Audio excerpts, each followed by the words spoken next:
Good morning, everybody. It's Ross Allen Skorzewski. Thank you for joining me for another Wednesday morning quick hit. It's 9 a.m. Central Standard Time, and maybe it's another time for you because you dwell in another time zone. Thank you for coming and spending the next 20 or so minutes with me as we continue to talk about personal development, growth strategies, and more. You know, it's a beautiful day here, and I realize that we are in the midst of, maybe a lot of you pay attention to this, but it's Holy Week. Today is one of those days that's setting up for us the idea that we're going into Good Friday, and then, of course, we have coming up this Sunday, Easter. So I'd imagine a lot of you are potentially planning on whether, I don't know, maybe you got family time coming up, you're getting the Easter basket, you're singing the old song, "Here comes Peter Cottontail, hopping down that Easter trail, bunny trail," whatever that might be. But today, we're going to talk about one of those words that I find to be ever elusive, especially when it comes to a state of mind, and that is happiness and its role in personal development and growth. But before we get to that, I feel like I need to go back to my little staple movement that has become a part of my beginnings when doing these quick hits. I feel like Mr. Rogers to an extent, because he would come in, he would sit down, and he would start to sing to you. He'd remove his shoes and his cardigan and everything else. But let's get to our organic coffee this morning. It's time for the Rise and Grind for our quick hit this morning. A little cleansing sip of goodness. Yes. And now, let us begin, shall we? The question that I have for all of us this morning, and including myself, is this: happiness. What role does happiness play when it comes to personal development and growth? What role does happiness really play in defining whether or not we are truly growing and really establishing within us this drive to continue to keep on bringing change and life change into our life? What role does happiness play? You know, as a father, I've got a 13-year-old, and he is an amazing young mind. He's very much an intellectual. He's introverted, unlike me, who does everything very loud, who's very extroverted, who can talk to anybody, anywhere, and is all about making people smile in the hopes that I can see a little bit of this crazy representation of humanity cause people to laugh and smile. And then I have a daughter who is 7 years old, and she is scaringly much like me, highly extroverted, all about bringing happiness wherever she goes. And what I love about this is, though, I find myself even challenging them as they carry themselves every day to make sure that they consider, you know, others' thoughts, needs, and interests above their own. And a lot of times, I find myself even challenging my son and my daughter in this whole concept of, especially when it comes to executing tasks at home and how they treat one another, this concept of happiness. Because really, at the end of the day, we've done a really wonderful job at creating a society where everything that I do today means that it's all about me and it's about my happiness. And I think we've done a disservice, not only to ourselves, but potentially to our children, as well as to our coworkers, or maybe those who are underneath us when it comes to roles of management, or maybe you're the CEO or the owner of an organization and you have employees underneath you. What role, especially when you're bringing an intentional growth track of personal development, what role does happiness play? And I really begin to dive into this because at the end of the day, I think about my son, like I said, I think about my daughter, I even think about myself, and I ask this question: who is really ultimately in control of this state of mind that we are all in the pursuit of? And that really is happiness. I don't think that we wake up with the intentionality of thinking, number one, that this day is going to live in the land of suck. I don't think that that's our intent, where our mindset says, golly, I can't wait to go around and just take a bunch of people off. I can't wait to really upset or to offend some people because that is going to make me happy. Now, maybe there are those individuals around you, though, that find some sort of, I don't know, just narcissistic joy in making others miserable because they are miserable themselves. And maybe that's just that little bit of crazy that is going to make them happy, is by spilling their dysfunction over into another world of somebody else's in hopes that dysfunction pops up there and they go, ha, I'm miserable, now you're miserable. That's not happiness, okay? But I really don't think that we wake up intentionally pursuing chaos, pursuing disconnect, or pursuing behavioral patterns that lead to upsetting other people or letting other people down, and therefore creating in us this idea that happiness is never ours to be attained because we just can't ever get there. We can't always make people happy. No matter what I do, it's just not good enough. What if our pursuit of happiness is really misplaced? What if our concept of happiness is really a misunderstood idea that happiness really is not the main objective of why we do certain things, why we show nicety to that coworker of ours or to our boss, or why we choose to hold our tongue instead of saying something when someone brings an offense towards us. Maybe we hold our tongue, but although inside we feel like we would feel so much better, it would make us happy if we would return an offense to that individual who's brought a transgression against us. But what if happiness is not really the end game? What if it's not? Because I think a lot of times what it is that we do every day is that we think that if I do 1 + 1 obviously equals 2, but if I do this growth track and I put this formulaic approach to accomplishing personal growth and development, that it automatically is going to lead to happiness.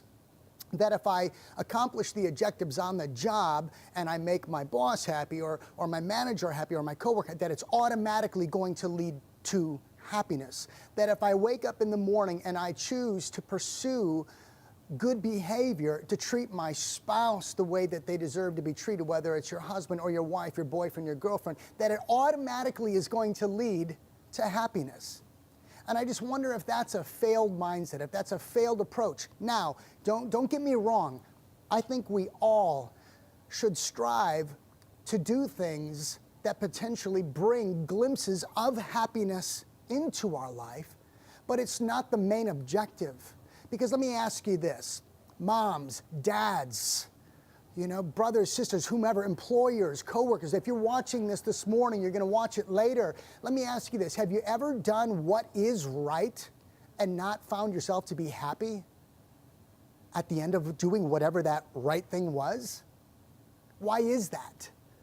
And I believe it's this. I have this great man who's been involved in my life for many years, ever since I started pursuing his daughter when I was 18 years old, and what an interesting pursuit that was. But Mark Gungor, he is a pastor of Celebration Church, but also a phenomenal marriage enrichment speaker who travels around doing Laugh Your Way to a Better Marriage. And what's been wonderful about being able to do life with him is we began to wrestle, especially in doing this whole bend towards marriage enrichment, was getting couples to really understand that doing what is right versus what feels right is really at the epicenter of being able to realize that when two people decide to grow old with each other in marriage covenant, that sometimes doing what is right versus what feels right is the key to success. And I want to bring that same concept here this morning when it comes to the idea of happiness. What role does it play in personal development and personal growth? What defines, what validates whether you are truly growing and changing for the better or not? Is it happiness? And I just don't think that it is. I think that happiness, and I want to challenge you with this, I think that happiness is potentially the byproduct of doing what is right versus what feels right. Because that's what even, like, the reason why I brought my son into this at 13-year-old, his mind, and my daughter at 7 years old, her mind, a lot of times she thinks that, like I would talk about, if there's an offense that comes in, there's this feeling that you want to return that offense to the other person because you don't like how you feel. So in order to potentially maybe get that other person to feel the same way, because you know it's going to feel good, that might make you happy. But as I've said, we know that leads to more dysfunction junction. It leads to more crazy, and it doesn't really bring about happiness. If we can truly get our mindset, as we've talked from episode 1, session 1, whatever we want to call these little quick hits with me, mindset is key in understanding that what our eyes are fixed upon on the horizon really has nothing to do with the main objective or the end result being that of happiness. But maybe it really looks like doing what is right versus what feels right, and nothing more and nothing less. And maybe as a result of that, what spills over into your life is moments of happiness, moments of peace and calm. Because really at the end of the day, when I start to think of this, and I was going online and just looking at some of the thoughts in regards to happiness, and I want to share this one little snippet from an article that I was reading on Psychology Today about happiness, and I love this reading. I really do, okay? Because what it says is this, if my eyeballs can find it. Okay, it says, research shows that happiness is not the result of bouncing from one joy to the next. Boom! I love that. I love that, bouncing from one joy to the next. Because the moment that you fix your attention and your mindset on that achievement of happiness, it potentially really does leave you almost like that addict who's, when he's crashing from his high, he's looking for the next fix, the next fix, the next fix.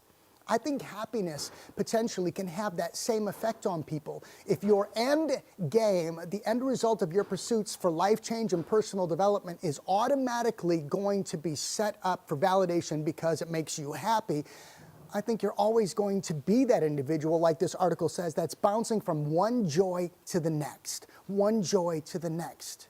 It's crash and burn, crash and burn. And you don't always get to determine what is going to be reciprocated and what ultimately sets the stage for you to be happy. Because when you look, like I've always said in some of these episodes, if you look for validation and that cleansing response from humanity in the world around you to bring you happiness, you now put into control the other people around you, the world around you, the ability to define whether you can experience happiness or not. And I just think that's a little out of balance. So I've loved being able to teach my kids, to be able to share with them that sometimes doing life with like-minded individuals in school who grow up in different environments, have different principles and morals in play, but yet have to come together in a classroom setting and obey a set of rules and do life together within boundaries, that sometimes what you do is going to be challenged by others around you. And sometimes what trumps your ability to be happy and to experience laughter and all that stuff is going to come at you having to make a decision at some point in time to do what is right versus what feels right. And this happens from the moment that I believe that we have this cognitive ability to be able to discern between right and wrong and good and evil, to the moment that we begin to push up daisies because we're 6 feet deep in a cemetery somewhere. I believe that we have to wrestle with this idea of doing what is right versus what feels right. I know that a lot of times Ross can, there's this concept of obedience, right? Especially with my children, I think obedience sets the stage for them to experience happiness. But I promise you this, obedience doesn't always bring happiness. See, I talked to my son yesterday. Okay, son, I want you, please, to go out and get the garbage can and bring it back up the driveway to where it belongs. And by the way, on your way, pick up the bag of garbage and put it inside. And when you're done, please come inside and unload the dishwasher. Now, do you think I got this immediate response of, Oh boy, Dad, I can't wait. Thank you so much for asking me to go do these chores. It makes me so happy. No, not at all, because I removed him from his bedroom where he was playing his Xbox, connecting with some of his friends, whom I don't even believe are friends. They're just mere, people that play on a live feed that come together and blow each other up in some game. But it makes him happy. So I interrupted his little, place of serenity, asked him to do a couple chores. Then he said, but by the time I'm done with this, it's going to be time for dinner. And I said, probably. But the more you complain about it, the more you try to justify doing what is right versus what feels right, the more time you're going to spend away from your room. So let's just do it. Let's just get it done. And then you can go back to being what you deem as happy, right? But how many of us really wrestle with that same concept, even in adult life, when we try to adult, but yet sometimes we revert to being no different than what my son displayed last night? I just want us to really put into motion. And for some of you this morning who are watching, I know that we have had, there's a couple homeschool groups that have used this for even teaching material. And I would even encourage you that if you're bringing this into your homeschool again for your students, your sons and daughters to watch this, is begin to challenge them on what their idea of happiness is. Is it a bouncing from one joy to the next? Or is it potentially the byproduct of really wrestling and understanding that statement of do what is right versus what feels right? I think that if we can really set the stage for us as adults in the workplace environment, in our social lives, in our personal relational lives, whether it's with our spouse, a boyfriend, girlfriend, with our kids, with our family, that if we learn how to do what is right versus what feels right, not with the end goal, though, of happiness being that definitive response to validate why we did what was right, but maybe if we just do what is right versus what feels right, and we understand that just possibly along the way, we might experience happiness. And that at the end of the day, it's just kind of like a bonus, right? We don't do it just because I want to be happy, but if I get to be happy, or there's a ray of sunlight that shines on me for a moment because of my right action, that I feel happy, great. But if I don't, it doesn't mean that I'm not doing what is right. It doesn't mean that I should stop and change my course of action, but I should continue to move on and do what is right versus what feels right. What is your expectation for personal growth and development? What is your expectation that you place on yourself, your coworkers, your boss, your friends? What is your expectation that you potentially place on that spouse or boyfriend or girlfriend or even your kids when it comes to them understanding what the role of happiness really plays in everyday life? I just believe that sometimes in personal growth and development, it is met with great discomfort. It is met with great pain. Because sometimes that's what growth is. I'm watching my son go through it. I'm watching my daughter go through it. My son is quickly outgrowing his clothes faster than I can even keep up with buying him new clothes because he's going through growth spurts. And I've heard over the last 3 to 4 plus years from him that when he goes through these moments of growth, that it's uncomfortable, that sometimes his joints, his knees, his bones, they ache. Well, I would ache too if I was growing up as fast as he was. He's taller than my wife. He's going to be taller than me soon. I just don't, it's like, stop it! But growth, it does. It comes with pain. It comes with discomfort. But along the way, there's also moments of great happiness. There's moments of great peace. And there's moments of validation that affirm why you're putting into motion this personal growth track. right? And we've talked about that even a few weeks ago. Setting into motion a personal development and growth track that will stand the test of time. What will not stand the test of time, though, is the idea that while you're doing what you're doing today to put into motion the birth of a new version of you, what will stunt your growth is thinking that just because I did for today, it will make me happy tonight. Let's say it does.